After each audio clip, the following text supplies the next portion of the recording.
In this video I will show you how to work double crochet, which is known as single crochet in the US. For this sample I will be using a 3.5mm crochet hook and a DK weight yarn such as DMC 100% baby cotton.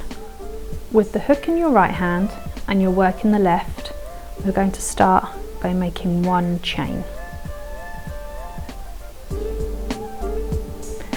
We're going to insert our hook into the first stitch, wrap the hook around the yarn and pull through the stitch.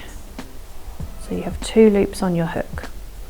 We'll wrap the yarn around the hook again, pull through these 2 stitches, and there's your double crochet. So we insert the hook into the stitch,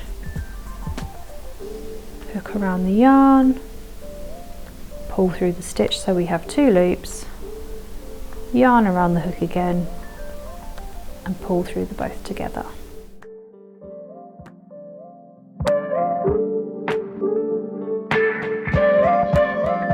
Loops,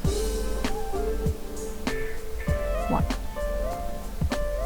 and there's your 3 double crochet.